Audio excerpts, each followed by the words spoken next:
ಓಂ ಶ್ರೀ ಗುರು ಸಿದ್ಧಾರೂಢಾಯ ನಮಃ. ಓಂ ಶ್ರೀ ಗುರು ಗುರುನಾಥಾರೂಢಾಯ ನಮಃ. ಸಿದ್ಧಾರೂಢ ಅಜ್ಜನ ಪಾದಗಳಿಗೆ ನಮಸ್ಕರಿಸುತ್ತಾ ನಾವಿಂದು ಶ್ರೀ ಸಿದ್ಧಾರೂಢ ಕಥಾಮೃತದ 13ನೆಯ ಅಧ್ಯಾಯವನ್ನು ಕೇಳೋಣ. ಭವಜಲಧಿಯೊಳು ತಳಮಳಿಸುತಿಹರನ್ನು ಗುರು ತಾರಿಸುವನು. ಪವನ ವಿಜಯ ಮನೋಜಯಾದಿಗಳಿಲ್ಲದಲೆ ಅನುಗ್ರಹಿಪನು. ಶ್ರವಣ ಮಾಡಿ ಚರಿತ್ರವನು ಗುರುನಾಮ ಯಾವನು ನುಡಿವನು. ತವಕದಿಂದಲಿಯವನ ರಕ್ಷಿಸುವವನು ಸಿದ್ಧಾರೂಢನು. ಸಿದ್ಧಾರೂಢ ಭಗವಂತನೇ, ನಿನಗೆ ಜಯ ಜಯಕಾರವಿರಲಿ. ನೀನೇ ಸಮಸ್ತ ಅನಾಥರಾದಂಥವರನ್ನ ಪಾಲಿಸಾಗತ್ತೀಯೇ ಮತ್ತು ನೀನೇ ಮುಮುಕ್ಷುಗಳನ್ನು ಮುಕ್ತಿ ಪಂಥಕ್ಕ ಹಚ್ಚಿ ತ್ರಿಜಗತ್ತಿನಲ್ಲಿ ಕೀರ್ತಿಯನ್ನು ಬೆಳೆಸುವಿ. ಸರ್ವ ಜನರ ಉದ್ಧಾರಾರ್ಥವಾಗಿ ನೀನೇ ಈ ಕಥಾಮೃತವನ್ನು ರಚಿಸಿರುವಿ. ಇದನ್ನು ಪಠಿಸುವವರು ಭಕ್ತಿಯುಕ್ತರಾಗಿ ಕಡೆಗೆ ನಿನ್ನ ಕೃಪೆಯಿಂದ ಮುಕ್ತಿಯನ್ನು ಹೊಂತಾರ. ಹಿಂದಿನ ಅಧ್ಯಾಯದೊಳಗೆ ಏನು ಕಥೆಯಾಗಿತ್ತಪ್ಪ ಅಂತಂದ್ರೆ, ಭೀಮಪ್ಪ ಸದ್ಗುರುಗಳನ್ನು ಕುರಿತು ಪುತ್ರನನ್ನು ಬೇಡ್ತಾನ. ಬೇಡಿದಾಗ ಮಹಾತ್ಮರು ತಾಮ ಅವರ ಪುತ್ರಕಾರ, ನಾನು ನಿನ್ನ ಪುತ್ರಾಗಿ ಬರ್ತೇನೆ ತಗೋ ಅಂತಾರೆ. ಈ ಭಾವದಿಂದ ಸಿದ್ಧರು ಅವರ ಗ್ರಹದಲ್ಲಿ ಕ್ರೀಡಿಸುತ್ತಿದ್ದರು. ರಾತ್ರಿ ಕಾಲದಲ್ಲಿ ಭೀಮಪ್ಪನ ಗ್ರಹದೊಳಗೆ ಇದ್ದು ಹಗಲಿನಲ್ಲಿ ಡುಮಗೇರಿ ಕಟ್ಟಿಗೆ ಬರ್ತಿದ್ರು. ಹೀಗಿರುತ್ತಾ ಹುಬ್ಬಳ್ಳಿ ಪೇಟೆಯೊಳಗೆ ಗೌರಿ ಉತ್ಸವದ ಸಲುವಾಗಿ ಜನರೆಲ್ಲ ಕೂಡಿ ಒಂದು ದೊಡ್ಡ ರಥವನ್ನು ತಯಾರಿಸಿದ್ರು. ಆದರೆ ಉತ್ಸವದ ದಿವಸ ಆ ಜನರೊಳಗೆ ಜಗಳ ಆಯಿತು ಮತ್ತು ರಥೋತ್ಸವಕ್ಕೆ ಪ್ರತಿಬಂಧಕ ಆಯಿತು. ಅದ ಸಮಯದೊಳಗೆ ಸಿದ್ಧರು ಡುಮಗೇರಿ ಕಟ್ಟೆ ಮೇಲೆ ಕೂತಿದ್ರು. ಆಗ ಪ್ರಸಿದ್ಧರಾದ ರಥ ಪಕ್ಷದ ಜನರು ಸದ್ಗುರುಗಳ ಮುಂದೆ ಬರ್ತಾರ. ಬಂದು ಸಾಷ್ಟಾಂಗ ನಮಸ್ಕಾರ ಮಾಡಿ, ಹೇ ಪ್ರಭು, ನಮ್ಮ ದೀನ ವಿನಂತಿಯನ್ನು ಶ್ರವಣ ಮಾಡಬೇಕು. ನಾವೆಲ್ಲರೂ ಕೂಡಿ 9 ಕಳಸದ ರಥವನ್ನು ಸಿದ್ಧಪಡಿಸೇವಿ. ಆದ್ರೆ ಅದ್ರ ಮೇಲೆ ಸ್ಥಾಪಿಸುವುದಕ್ಕೆ ಯಾವ ದೇವ್ರನ್ನ ತರಬೇಕು ಅಂಥೇಳಿ ನಮ್ಮೊಳಗೆ ಭಿನ್ನಾಭಿಪ್ರಾಯ ಶುರುವಾಗ್ಯಾವ. ನಾವೇನು ಹೇಳಿದೀವಿ ಅಂದ್ರೆ, ಶ್ರೀ ಸಿದ್ಧಾರೂಢ ಮಹಾತ್ಮರಿರುವಾಗ ಅವರಿಗಿಂತ ಹೆಚ್ಚಿನ ದೇವರು ಮತ್ಯಾರೂ ಇಲ್ಲ. ಆದ್ದರಿಂದ ಅವರ ರಥದಲ್ಲಿ ಕೂಡುವುದಕ್ಕೆ ಯೋಗ್ಯರದಾರ ಅಂಥೇಳಿ ಎಲ್ಲರೂ ಅದಕ್ಕೆ ಒಪ್ಪಿಕೊಂಡ್ರು. ಈಗ ಮಹಾತ್ಮರಾದ ತಾವೇ ಅಲ್ಲಿಯವರೆಗೆ ಬಂದು ರಥವನ್ನೇ ಏರಿ ನಮ್ಮೆಲ್ಲರಿಗೆ ಆನಂದ ಪಡಿಸ್ಬೇಕು ಅಂಥೇಳಿ ಪ್ರಾರ್ಥನೆ ಮಾಡ್ಕೋತೇವಿ. ಅವಾಗ ಸಿದ್ಧ ಅಂದ್ಕೋತಾರ, ಪ್ರಾರಬ್ಧದ ಕಾರ್ಯಗಳು ವಿಚಿತ್ರವಾಗಿವೆ ಎಂದು ಸದ್ಭಕ್ತರ ಕೂಡ ಹೋದ್ರು. ಅವರು ರಥ ಇದ್ದಲ್ಲಿಗೆ ಸಿದ್ಧಾರೂಢರನ್ನ ಕರ್ಕೊಂಡು ಹೋಗಿ ಮಹಾತ್ಮರನ್ನ ವಸ್ತ್ರಾಭರಣಗಳಿಂದ ಭೂಷಿಸಿದವರಾಗಿ ಎಲ್ಲರೂ ನಾಮಘೋಷವನ್ನ ಮಾಡ್ತಾ ರಥದ ಮೇಲೆ ಕುಳ್ಳಿರಿಸಿದ್ರು. ಕಲ್ಯಾಣ ಮಸ್ತು ಎಂದು ಸಿದ್ಧಾರೂಢರು ಸರ್ವರಿಗೂ ಆಶೀರ್ವಾದವನ್ನ ಕೊಡ್ತಾರ. ರಥದ ಮೇಲೆ ಸಿದ್ಧಮೂರ್ತಿಯನ್ನ ಕಂಡು ಆ ಬಾಲವೃದ್ಧರೆಲ್ಲರಿಗೂ ಆನಂದ ಆಯಿತು. ಸಿದ್ಧರ ವೈಭವವನ್ನ ನೋಡಿ ಭೀಮಪ್ಪನ ಆನಂದ ವರ್ಣಿಸಲಾಗದು. ಆತನು ಮನೆಯೊಳಗಿನ ದಾಗಿನಗಳನ್ನು ಮಾರಿ ಬಡ ಜನರಿಗೆಲ್ಲ ಪ್ರಸ್ತ ಮಾಡಿಸಿದ. ರಥದ ಮೇಲೆ ಮಹಾತ್ಮರು ಕೂತಿರುವಾಗ ಹೀಗೆ ವಿಚಾರ ಮಾಡ್ತಿದ್ರು, 72 ನಾಡಿಗಳಿಂದ ಕೂಡಿದ ಈ ದೇಹವೇ ರಥವು. ಅದರ ಮೇಲೆ ಆತ್ಮನು ತಾನೇ ಕುಳಿತುಕೊಂಡು ಸರ್ವ ವೃತ್ತಿಗಳಿಗೆ ಅನುಮೋದನೆ ಕೊಡುವನು. ಸುಷುಪ್ತಿ ಕಾಲದಲ್ಲಿ ಯಾವ ಈ ಆತ್ಮ ಆನಂದಘನನಾಗಿರುವನೋ ಆತನ ನಾನು ನಿತ್ಯನಾಗಿರುತ್ತೇನೆ. ರಥೋತ್ಸವ ಆದ್ಮೇಲೆ ಸಿದ್ಧರು ರಥದಿಂದ ಇಳಿದು ಡುಮಿಗೇರಿ ಕಟ್ಟಿ ಮೇಲೆ ಶಾಂತರಾಗಿ ಕುಳಿತುಕೊಂಡ್ರು. ಅಂದಿನಿಂದ ಜನರು ಆಗಾಗ ಬಂದು ಸಿದ್ಧರನ್ನ ಪೂಜಿಸುತ್ತಿದ್ರು ಮತ್ತು ಅಪಾರ ದ್ರವ್ಯವನ್ನ ಖರ್ಚು ಮಾಡಿ ಸಮಾರಾಧನೆಗಳನ್ನು ಮಾಡಿಸುತ್ತಿದ್ರು. ಯಾವ ಚಿದ್ಘನಾನಂದ ಸಮಾಧಿ ಸ್ಥಾನದೊಳಗ ಸಿದ್ಧ ಗುರುಗಳು ಇರುತ್ತಿದ್ರೋ ಅಲ್ಲಿಗೆ ಅವರನ್ನ ಪೂಜಿಸಲಿಕ್ಕ ಬಹುಜನ ಬಂದು ಭೋಜನಾದಿಗಳನ್ನು ಮಾಡ್ತಿದ್ರು. ಅದರ ದೆಸೆಯಿಂದ ಕಾರಡಗಿ ಮಲ್ಲಪ್ಪ, ಶಿರುಗುಪ್ಪಿ ಹೊಂಬಣ್ಣ ಎಂಬ ಸದ್ಗುರುಗಳ ಪ್ರೀತಿಗೆ ಪಾತ್ರರಾದ ಗೃಹಸ್ಥರು ಆ ಸ್ಥಾನದಲ್ಲಿ 2 ದೊಡ್ಡ ಧರ್ಮಶಾಲೆಗಳನ್ನು ಕಟ್ಟಿಸ್ತಾರ ಮತ್ತು ನೀರಿಗಾಗಿ ಒಂದು ಬಾವಿಯನ್ನು ಕಟ್ಟಿಸ್ತಾರ. ಈ ಪ್ರಕಾರ ಮನೋಹರವಾದ ಸಿದ್ಧಾಶ್ರಮ ಈ ಸ್ಥಾನದೊಳಗ ರಚಿಸಲ್ಪಡ್ತು. ದೇಶದೊಳಗ ಕ್ಷಾಮಕಾಲ ಬಂದಾಗ ಬಹಳ ಜನರು ಕ್ಷುತ್ಪೀಡಿತರಾಗಿದ್ರು. ಸಿದ್ಧಾರೂಢರ ಭಕ್ತರೆಲ್ಲರೂ ಕೂಡಿ ಆನಂದದಿಂದ ಆ ಜನರಿಗೆ ಊಟ ಮಾಡಿಸಿದ್ರು. ಇದಕ್ಕೋಸ್ಕರ ಸಿದ್ಧಾರೂಢರು ಆ ಭಕ್ತರನ್ನ ಕುರಿತು, ನೀವು ಬಡ ಜನರಿಗೆಲ್ಲ ತೃಪ್ತಿ ಮಾಡಿದ್ರಿ, ಆದ್ರಿಂದ ನಮಗೆ ಬಹಳ ಆನಂದ ಆತು. ಅನ್ನಪೂರ್ಣ ದೇವಿಯ ಕೃಪೆಯಿಂದ, ದೀನ ಜನರ ಆಶೀರ್ವಾದದಿಂದ ನಿಮಗೆಲ್ಲ ಆನಂದ ಮುಕ್ತಿ ಆಗ್ತೈತಿ ಮತ್ತು ದೇಹಾವಸಾನ ಕಾಲದಲ್ಲಿ ವಿದೇಹ ಮುಕ್ತಿ ಪ್ರಾಪ್ತಿ ಆಕೈತಿ ಅಂತಂದ್ರು. ಕಾರ್ತಿಕ ಶುದ್ಧ ಪೂರ್ಣಿಮೆ ದಿವಸ ಹೊಂಬಪ್ಪನೆಂಬ ಸಾವುಕಾರ ಸಿದ್ಧಾಶ್ರಮದಲ್ಲಿ ಬಡ ಜನರಿಗೆ ಬಹು ಆದರದಿಂದ ಅನ್ನಪಾನವನ್ನ ಕೊಟ್ಟು ಸದ್ಗುರುಗಳನ್ನು ಸಂತೋಷಪಡಿಸ್ತಾನ. ಆ ದಿನ ಸರ್ವರಿಗೂ ಅಪಾರವಾದ ಆನಂದ ಆಯಿತು ಮತ್ತು ಸರ್ವರು ಕೂಡಿ ಇದೇ ಪ್ರಕಾರ ಪ್ರತಿ ವರ್ಷ ಪ್ರಸ್ತ ಮಾಡಿಸ್ಬೇಕಂಥೇಳಿ ನಿಶ್ಚಯಿಸಿದರು. ಮತ್ತು ಆ ದಿನದ ಆನಂದ ಸಂಪೂರ್ಣ ಮಾಡುವುದಕ್ಕೆ ಸದ್ಗುರುಗಳ ರಥೋತ್ಸವ ಮತ್ತು ಮಂಟಪ ಪೂಜಾ ವಿಧಾನ ನಡೆಸಬೇಕಂಥೇಳಿ ನಿರ್ಣಯ ಮಾಡಿದರು. ಕೆಲವು ವರ್ಷಗಳವರೆಗೆ ಇದೇ ಪ್ರಕಾರ ನಡೆಸಿದರು. ಆಮೇಲೆ ಭಕ್ತ ಜನರೆಲ್ಲರೂ ಇದೇ ಉತ್ಸವವು ಶಿವರಾತ್ರಿಗೆ ಮಾಡಬೇಕಂಥೇಳಿ ನಿರ್ಣಯಿಸಿದ ಪ್ರಕಾರ ಅಂದಿನಿಂದ ಶಿವರಾತ್ರಿಯ ಮಹೋತ್ಸವವೇ ಪ್ರಸಿದ್ಧಿ ಆಯಿತು. ಆ ಪುಣ್ಯಕಾಲದ ಮಹೋತ್ಸವವನ್ನು ನೋಡ್ಲಿಕ್ಕ ದೂರ ದೂರ ದೇಶದ ಜನರು ಬರುವಂತರಾದರು. ಈ ಉತ್ಸವ ಕಾಲದಲ್ಲಿ 7 ದಿವಸ ಪರ್ಯಂತ ಪಂಚಾಕ್ಷರಿ ಮಂತ್ರಘೋಷ ರಾತ್ರಿ ಹಗಲು ನಡೆಯುತ್ತಿರುವುದು. ಪ್ರಾತಃ ಕಾಲದಲ್ಲಿ ಸದ್ಗುರುನಾಥರು ಮಂಟಪದಲ್ಲಿ ಉಚ್ಚಾಸನದ ಮೇಲೆ ಕೂತ್ಕೊಂಡಿದ್ದು ಸ್ವಮುಖದಿಂದ ವೇದಾಂತ ವಿಷಯಗಳನ್ನು ನಿರೂಪಿಸುವರು. ಅದನ್ನು ಕೇಳಿದವರಿಗೆ ಅಮೃತವು ತುಚ್ಛವೆನಿಸ್ತೈತಿ. ಆ ನಂತರ 4 ತಾಸು ಹೊತ್ತು ಬಂದ ಮೇಲೆ ಸರ್ವ ವರ್ಣದ ಜನರಿಗೆ ವರ್ಣೋಚಿತವಾಗಿ ಭೋಜನ ಸಮಾರಂಭಗಳು ಅಲ್ಲಲ್ಲಿ ನಡೀತವ. ಬಡ ಅನಾಥ ಜನರಿಗೆ ಮುಖ್ಯವಾಗಿ ಕರ್ಕರ್ದು ಊಟ ಮಾಡಿಸ್ತಾರ.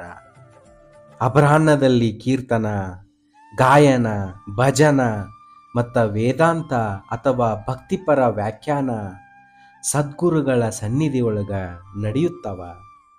ಈ ಉತ್ಸವ ಕಾಲದಲ್ಲಿ ನಿತ್ಯ ಪ್ರದೋಷ ಕಾಲದಲ್ಲಿ ದಿವ್ಯ ಮಂಟಪದೊಳಗ ಸದ್ಗುರುಗಳನ್ನು ಕೊಳ್ಳಿರಿಸಿ ಬಹುವೈಭವದಿಂದ ಪೂಜೆಯನ್ನು ಮಾಡ್ತಾರ.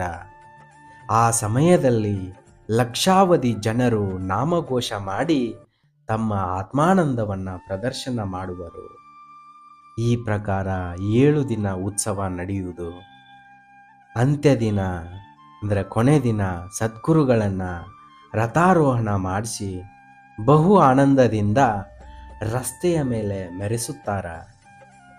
ಆ ದಿನದ ಆನಂದ ಅವರ್ಣನೀಯವಾದದ್ದು. ಯಾವಾತನ ಪುಣ್ಯವು ಅಗಣಿತವಾಗಿರುವುದೋ ಆತನಿಗೇನೆ ಈ ಉತ್ಸವ ನೋಡುವ ಭಾಗ್ಯ ದೊರೆಯುವುದು.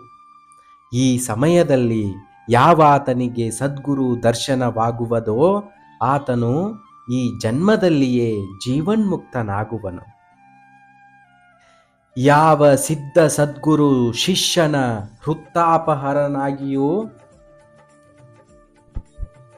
ವೃತ್ತಾಪಹಾರಕನಾಗಿಯೂ ಭವಸಿಂಧು ತಾರಕನಾಗಿಯೂ ಜ್ಞಾನಿಯೊಳಗೆ ನಾಯಕನಾಗಿಯೂ ಇರುವನೋ ಆತನು ಮುಮುಕ್ಷು ಜನರಿಗೆ ಪ್ರತಿಪಾಲಕನಾಗಿಯೂ ಇರುವನು. ನದಿಯು ಯಾವ ಸ್ಥಾನದಲ್ಲಿ ಉಗಮವಾದರೂ ಸಮುದ್ರವನ್ನ ಹೇಗೆ ಹುಡುಕೊಂಡು ಹೊಕ್ಕೆತೋ ಹಂಗ ಲೋಕದ ಮುಮುಕ್ಷು ಜನರೆಲ್ಲರೂ ಸಿದ್ಧ ಅಜ್ಜಾರನ ಚರಣಗಳನ್ನ ಹುಡುಕುತ್ತಾ ಬಂದು ಇಲ್ಲಿ ಶಾಂತಿಯನ್ನ ಹೊಂತರ. ಈ ಪ್ರಕಾರ ಶ್ರೀ ಅಖಂಡ ಸಚ್ಚಿದಾನಂದ ಸ್ವರೂಪಿಗಳಾದ ಸಿದ್ಧಾರೂಢ ಸದ್ಗುರುನಾಥರು ಸಿದ್ಧಾಶ್ರಮದಲ್ಲಿ ವಿರಾಜಮಾನರಾಗಿರ್ತಿದ್ರು. ಆಗ ಒಬ್ಬ ಬಾಲಕ ಸಂಸಾರದೊಳಗ ಬಹು ದುಃಖದಿಂದ ಪೀಡಿತನಾಗಿ ತನ್ನ ಮನಸ್ಸಿನೊಳಗ ಹೀಗನ್ಕೋತಾನ, ಈ ನನ್ನ ವೃತ್ತಾಪವನ್ನ ಸದ್ಗುರುನಾಥನ ಹೊರತು ಮತ್ಯಾರು ಬಗೆಹರಿಸಕ್ಕಾಗಲ್ಲ ಅಂಥೇಳಿ ಸದ್ಗುರುಗಳನ್ನು ಶೋಧನೆ ಮಾಡ್ತಾ ಕಡೆಗೆ ಸಿದ್ಧಾರೂಢಜ್ಜರ ಕೀರ್ತಿಯನ್ನ ಕೇಳಿ ಆ ಸ್ಥಾನಕ್ಕೆ ಬರ್ತಾನ. ದೂರದಿಂದ ಆ ಬಾಲಕ ಸದ್ಗುರುನಾಥರನ್ನ ನೋಡಿದಾಕ್ಷಣ ಸಾಷ್ಟಾಂಗ ನಮಸ್ಕಾರ ಮಾಡಿ ದೀನ ಭಾವದಿಂದ ಕೈ ಜೋಡಿಸಿ ಸಮೀಪ ಬಂದು ಸಮ್ಮುಖದೊಳಗ ನಿಂತ್ಕೋತಾನ. ಮತ್ತ ಅಷ್ಟಭಾವಯುಕ್ತನಾಗಿ, ಹೇ ಪರಮಶಿವ ಮೂರ್ತಿಯಾದ ಗುರುರಾಯನೇ, ದೀನನಾದ ನನ್ನ ಮೇಲೆ ದಯಮಾಡು, ಅನಾಯಾಸದಿಂದ ವೃತ್ತಾಪವನ್ನು ಹರಣ ಮಾಡಲಿಕ್ಕೆ ನೀನು ಸಮರ್ಥನಿದ್ದಿ ಎಂದು ಪ್ರಾರ್ಥಿಸ್ತಾನ. ಈತನು ಶುದ್ಧ ಅಧಿಕಾರಿ ಇದ್ದಾನೋ ಇಲ್ಲವೋ ಪರೀಕ್ಷಿಸೋಣ ಎಂದು ಆತನಿಗೆ ಸದ್ಗುರುಗಳು ಉದಾಸೀನ ಮಾಡಿಬಿಡ್ತಾರ. ವಿವೇಕಾದಿ ಸಾಧನ ಸಂಪನ್ನನಾದ ಆ ಬಾಲಕ ತಾನು ಅಧಿಕಾರ ಅಲ್ಲವೆಂದು ಗುರುಗಳು ತನ್ನನ್ನು ನಿರಾಕಾರ ಮಾಡಿದರಂತೆ ತಿಳ್ಕೊತಾನ. ಹೇಗೆ ರೂಪ ನೋಡಲಿಕ್ಕೆ ನೇತ್ರ ಕಾರಣವೋ ಹಾಗೆ ಗುರುಕೃಪ ಪಡೆಯಲಿಕ್ಕೆ ಗುರು ಸೇವೆಯೇ ಕಾರಣ ಅಂತೇಳಿ ತಿಳಿದು ಆ ಬಾಲಕ ಸದ್ಗುರು ಸೇವೆ ಮಾಡೋದ್ರೊಳಗ ಪ್ರವರ್ತನಾಗ್ತಾನ. ದೇಹದೊಳಗ ಪೂರ್ಣ ನಿರಾಭಿಮಾನನಾಗಿ ಆ ಹುಡುಗ ಸೇವಾ ಮಾಡುತ್ತಿರುವಾಗ ಗುರುಗಳು ಅವನ ಶ್ರದ್ಧೆಯ ದೃಢತೆ ನೋಡುವುದಕ್ಕ ಒಮ್ಮೊಮ್ಮೆ ಅನ್ನ ಸಹ ಆತನಿಗೆ ಕೊಡ್ತಿರಲಿಲ್ಲ. ಆದರೂ ಆ ಬಾಲಕ ಪೂರ್ಣ ಸದ್ಭಕ್ತಿಯಿಂದ ಗುರು ಸೇವೆಯಲ್ಲಿ ತತ್ಪರನಿದ್ದ. ಸಿದ್ಧ ಸದ್ಗುರುಗಳು ಆತನ ಸ್ಥೈರ್ಯವನ್ನ ನೋಡಿ ಪ್ರೀತಿಯಿಂದ ಆತನಿಗೆ ಕಬೀರನಂತೇಳಿ ಹೆಸರು ಕೊಟ್ಟರು. ಒಮ್ಮೆ ಸಿದ್ಧಾರೂಢ ಗುರುಗಳು ಕಬೀರನನ್ನ ಕರೆದು ಕೂಡಿರ್ಲಿಕ್ಕೆ ಹೇಳ್ತಾರ. ಕುಂತ್ಕೊಂಡಾಗ ಆತ ಗುರುಚರಣಗಳಲ್ಲಿ ಶಿರವನ್ನಿಟ್ಟು ಎದ್ದು ನಿಂತು ಕೈ ಜೋಡಿಸಿಕೊಂಡು ದೈನ್ಯ ಭಾವದಿಂದ ನಿಂತಿರುವ ಕಬೀರದಾಸನನ್ನ ಕಂಡು ಆತನ ದೃಢತೆ ನೋಡುವುದಕ್ಕೋಸ್ಕರ ಕೇಳ್ತಾರೆ, ಜ್ಞಾನದಿಂದ ಸಾಧ್ಯವಾಗುವ ಮೋಕ್ಷ ಸಂಪಾದನೆಗೆ ವಿವೇಕ ಒಂದೇ ಸಾಕು. ಇದಕ್ಕೆ ಮುಮುಕ್ಷುವು ಇತರ ಸಾಧನೆಗಳನ್ನ ಏಕೆ ಮಾಡಬೇಕು? ಅದಕ್ಕೆ ಕಬೀರದಾಸರು ವೈರಾಗ್ಯವಿಲ್ಲದೆ ವಿವೇಕ ನಿಲ್ಲಲಾರದು ಅಂತಾರ. ಆಗ ಸದ್ಗುರುಗಳು ಹೇಳ್ತಾರ, ಇವೆರಡೇ ಸಾಕು, ಹೆಚ್ಚಿನ ಸಾಧನಗಳ್ಯಾಕೆ ಎಂದು ಕೇಳ್ತಾರ. ಕಬೀರ, ಶಮಾಧಿ ಸಾಧನಗಳಿಂದ ವೈರಾಗ್ಯ ಸ್ಥಿರವಾಗುವುದು, ಇಂದ್ರಿಯ ನಿಗ್ರಹದಿಂದ ಮನೋಜಯವು ಸಿದ್ಧಿಸುವುದಾದ್ದರಿಂದ ಶಮೆಗೆ ದಮೆಯ ಸಹಾಯ ಬೇಕಾಗುವುದು. ಹೀಗೆ ಷಟ್ ಸಾಧನಗಳು ಒಂದಕ್ಕೊಂದು ಸಹಾಯವಾಗುವುದರಿಂದ ಅವೆಲ್ಲ ಅವಶ್ಯವಿರುವವು ಎಂದು ನುಡಿದ. ಇದನ್ನು ಕೇಳಿ ಸದ್ಗುರುನಾಥರು ಈತನ ವಾಣಿಗೆ ತಕ್ಕ ಭಾವ ಇದೆಯೋ ನೋಡೋಣ ಅಂದುಕೊಂಡು, ಎಲೈ ಸುಜ್ಞಾನಿಯೇ ಕೇಳು, ಈ ಸಾಧನಗಳಿಂದ ಜೀವನಿಗೆ ಮರಣವೇ ಹೊರತು ಬೇರೇನಿಲ್ಲ. ಇವನ್ನ ನೀನು ಸರ್ವತಾ ಬಿಟ್ಟುಬಿಡು. ನಿನ್ನ ಸುಖದ್ದೇಶೆಯಿಂದ ನಾ ಹೇಳ್ತೀನಿ ಕೇಳು. ಯಾಮಲ ಶಾಸ್ತ್ರದಲ್ಲಿ ವಶ್ಯಾಕರ್ಷಣಾದಿ ವಿಶೇಷ ಸಿದ್ಧಿಗಳು ಹೇಳಿರ್ತಾವ. ನೀನು ನನ್ನ ಪ್ರಿಯ ಶಿಷ್ಯನೆಂದು ನಾನು ಅವನ್ನು ನಿನಗೆ ಮಾತ್ರ ಹೇಳುವೆನು. ಈ ಸಿದ್ಧಿಗಳನ್ನು ನೀನು ಸಾಧಿಸಿದಿ ಅಂದ್ರೆ ನಿನಗ ಶಾಂತಿ ಉಂಟಾಗ್ತೈತಿ ಮತ್ತು ನಿನ್ನ ಜೀವಿಕಾ ವೃತ್ತಿಯು ನಡಿತೈತಿ ಅಂಥೇಳಿ ಸದ್ಗುರು ಭಾಷಣವನ್ನು ಕೇಳಿ ಕಬೀರದಾಸರು, ಹೇ ಗುರುರಾಯರೇ, ನೀವು ಹೇಳಿದ ಈ ಸಾಧನೆಗಳು ಇಹದಲ್ಲಿಯಷ್ಟೇ ಅಲ್ಪ ಸುಖವನ್ನು ಕೊಟ್ಟು ಮುಂದೆ ನರಕಕ್ಕೆ ಒಯ್ಯುವಾಗ್ತವ ಎಂದು, ಇವು ನನಗೆ ತ್ಯಾಜ್ಯವಾಗಿರ್ತಾವ, ಇವು ನನಗೆ ಬೇಕಾಗಿಲ್ಲ ಅಂತಾರೆ. ಅವಾಗ ಸದ್ಗುರುಗಳಂತಾರ, ಹಾಗಾದರೆ ನಿನಗ ಪರದಲ್ಲಿ ಸುಖ ಬೇಕಾಗಿದ್ದರೆ ಪ್ರತೀಕ ಸಮಗ್ರಾದಿ ಉಪಾಸನೆಗಳನ್ನು ಮಾಡು ಅಥವಾ ಯೋಗ ಸಾಧಿಸು. ಇವುಗಳಿಂದ ಮುಂದೆ ಉತ್ತಮ ಲೋಕಗಳು ಪ್ರಾಪ್ತವಾಗುವವು ಅಂತಾರ. ಅದಕ್ಕೆ ಕಬೀರನು, ಗುರುವರ್ಯರೇ ಕೇಳಿರಿ, ಕರ್ಮ ಕ್ಷಯವಾದ ಕೂಡಲೇ ಈ ಲೋಕಗಳಿಂದ ಜೀವ ಪತನವಾಗುವನು. ಆದ್ದರಿಂದ ಈ ಉಪಾಯಗಳು ನನಗೆ ಬೇಡ ಅಂತಾರ.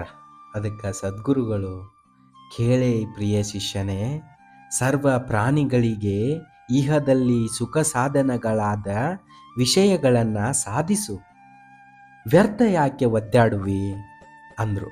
ಅದಕ್ಕೆ ಕಬೀರರು ಹೇಳ್ತಾರ, ಶ್ರುತಿ ಹೀಗೆ ಹೇಳುತ್ತದಲ್ಲ, ಕರ್ಮ, ಪ್ರಜಾ ಅಥವಾ ಧನ ಇವ್ಯಾವವೋ ಅಮೃತತ್ವವನ್ನು ಹೊಂದಲಿಕ್ಕೆ ಸಾಧನಗಳಾಗಿಲ್ಲ, ಆಗುವುದಿಲ್ಲ. ತ್ಯಾಗ ಒಂದರಿಂದಲ ಅಮೃತತ್ವವು ಸಿದ್ಧಿಸುವುದು ಅಂತಾರ. ಆಗ ಸದ್ಗುರು ರಾಜರು, ಈತನು ಯೋಗ್ಯ ಜ್ಞಾನಾಧಿಕಾರಿ ಇರುವನು, ಬಹಿರಂತರ ಕರ್ಮಗಳನ್ನು ತ್ಯಜಿಸಿ ಇಲ್ಲಿಗೆ ಬಂದಿರುವನು ಅಂತೇಳಿ ಚಿಂತಿಸಿ ಕಬೀರದಾಸನನ್ನ ಕುರಿತು, ಪ್ರಿಯ ಶಿಷ್ಯನೇ, ನಿನ್ನ ಮನೋಗತವು ಏನಿದೆ ಎಂದು ತಿಳಿಸು ಅಂದರು. ಆಗ ಕಬೀರದಾಸರು, ಹೇ ಗುರುರಾಯರೇ, ನನ್ನ ಮನಸ್ಸಿನಲ್ಲಿ ಒಂದು ಸಂಶಯ ಐತಿ, ಅದನ್ನು ತಾವು ಕೃಪೆ ಮಾಡಿ ನಿರಸನ ಮಾಡಬೇಕು. ಅದೇನಂದ್ರ, ಈಶಾವಾಸ್ಯೋಪನಿಷತ್ತು ಕರ್ಮಪರವೋ ಅಥವಾ ಜ್ಞಾನಪರವೋ ಅಂತೇಳಿ ಕೇಳ್ತಾನ. ಅವಾಗ ಸಿದ್ಧ ಸದ್ಗುರುನಾಥರು ಈಶಾವಾಸ್ಯೋಪನಿಷತ್ತನ್ನು ಸಂಪೂರ್ಣವಾಗಿ ವಿವರಿಸಿ ಹೇಳ್ತಾರ. ಇದರಿಂದ ಕಬೀರನ ಸಂಶಯವೆಲ್ಲ ಪರಿಹಾರವಾಗಿ ಆತನ ಹೃದಯ ಆನಂದಭರಿತವಾಗಿ ಕಬೀರನು ಅಂದದ್ದೇನಂದ್ರ, ಇವತ್ತು ನಾನು ಧನ್ಯನಾದೆನು, ನನ್ನದು ಬಹು ಪೂರ್ವ ಪುಣ್ಯವಿತ್ತೆಂದು ನನಗೆ ಸದ್ಗುರು ದರ್ಶನವಾಗಿ ಮನಸ್ಸಿನ ಸಂಶಯಗಳೆಲ್ಲ ಪರಿಹಾರವಾದವು ಮತ್ತು ಪೂರ್ಣ ಜ್ಞಾನ ಸಂಪಾದನೆ ಮಾಡಿಕೊಂಡೆನು. ಈಗ ಗುರುದಕ್ಷಿಣೆ ಕೊಡುವುದ್ಯಾವುದೆಂದರೆ ನಿಮ್ಮ ಚರಿತ್ರವನ್ನು ವರ್ಣಿಸುವೆನು. ಅದನ್ನು ಶ್ರವಣ ಮಾಡುವುದರಿಂದ ಜನರೆಲ್ಲ ಉದ್ಧಾರರಾಗುವರು. ಇದನ್ನು ಕುರಿತು ತಮ್ಮ ಆಜ್ಞೆ ಆಗಬೇಕು ಅಂಥೇಳಿ ಪ್ರಾರ್ಥಿಸಿದನು. ಸದ್ಗುರುಗಳು ಆಗ ಆನಂದದಿಂದ ಕಬೀರನನ್ನು ಅಪ್ಪಿಕೊಂಡು ಇಬ್ಬರಿಗೂ ಪ್ರೇಮಾಶ್ರುಗಳು ನಡೆದವು. ಆಮೇಲೆ ಸದ್ಗುರುಗಳು ಸವಿಸ್ತರ ಚರಿತ್ರವನ್ನು ಬರೆಯಲಿಕ್ಕೆ ಕಬೀರನಿಗೆ ಆಜ್ಞೆಯನ್ನಿತ್ತರು. ಸದ್ಗುರುಗಳ ಅತೀ ಪ್ರಿಯ ಶಿಷ್ಯರಾದ ಕಬೀರದಾಸರು ಈ ಪೂರ್ವಾರ್ಧ ಗ್ರಂಥವನ್ನು ಕನ್ನಡ ಭಾಷೆಯಲ್ಲಿ ರಚಿಸಿದರು. ಅದೇ ಚರಿತ್ರ ಆ ಸದ್ಗುರುಗಳ ಆಜ್ಞೆಯನ್ನು ಪಡ್ಕೊಂಡು ಉತ್ತರಾರ್ಧ ಚರಿತ್ರಕ್ಕೆ ಜೋಡಿಸುವ ಉದ್ದೇಶವಾಗಿ ಇಲ್ಲಿ ಪುನಃ ಬರೆಯಲ್ಪಟ್ಟೈತಿ. ಇದನ್ನು ಬರೆಯುವವರು ಆ ಸದ್ಗುರುನಾಥನೇ ಹೊರತು ಅಜ್ಞನಾಗಿಯೂ ಮಂದಮತಿಯಾಗಿಯೂ ಇರುವ ನನ್ನಿಂದ ಏನಾದೀತು, ನನ್ನನ್ನು ನಿಮಿತ್ತ ಮಾತ್ರ ಮಾಡಿರುವನು. ಇಲ್ಲಿಗೆ ಸಿದ್ಧಾರೂಢ ಕಥಾಮೃತದ ಪೂರ್ವಾರ್ಧವು ಸಮಾಪ್ತಿಯಾಯಿತು. ಇದು ಪೂರ್ಣ ಜ್ಞಾನಭರಿತವಾಗಿರುವುದರಿಂದ ಇದರ ಶ್ರವಣ ಮಾತ್ರದಿಂದ ಮುಮುಕ್ಷುಗಳಿಗೆ ಜ್ಞಾನ ಸಿದ್ಧಿಸುವುದು ಎಂದು ಸದ್ಗುರುಗಳು ಈ ಗ್ರಂಥಕ್ಕೆ ವರಪ್ರದಾನ ಕೊಟ್ಟಿರುವರು. ಮುಂದೆ ಸುರಸವಾದ ಉತ್ತರಾರ್ಥ ಗ್ರಂಥ ಆರಂಭ ಆಕೈತಿ. ಅದರೊಳಗೆ ಸದ್ಗುರುನಾಥನ ವಿಶೇಷವಾದ ಮಹಿಮೆಯು ವರ್ಣಿಸಲ್ಪಟ್ಟಿರ್ತದ ಅಂಥೇಳಿ ಶ್ರೀ ಸಿದ್ಧಾರೂಢ ಕಥಾಮೃತದೊಳು ಶ್ರವಣ ಮಾತ್ರದಿಂದ ಸರ್ವ ಪಾಪಗಳೆಲ್ಲ ಭಸ್ಮ ಮಾಡುವಂಥ ಈ ತ್ರಯೋದಶಾಧ್ಯಾಯವನ್ನು ಶಿವದಾಸ ಶ್ರೀ ಸಿದ್ಧಾರೂಢ ಸದ್ಗುರುಗಳ ಚರಣಾರವಿಂದಗಳಲ್ಲಿ ಅರ್ಪಿಸಿರುವನು. ಓಂ ತತ್ಸತ್. ಇಲ್ಲಿಗೆ ಪೂರ್ವಾರ್ಥ ಭಾಗವು ಸಮಾಪ್ತಿಯಾಯಿತು. ಇನ್ನು ಮುಂದಿನ ಭಾಗದೊಳಗೆ ನಾವು ಉತ್ತರಾರ್ಧ ಗ್ರಂಥವನ್ನು ಆರಂಭ ಮಾಡೋಣ. ಅದು 14ನೆಯ ಅಧ್ಯಾಯದಿಂದ. ಎಲ್ಲರಿಗೂ ಧನ್ಯವಾದಗಳು.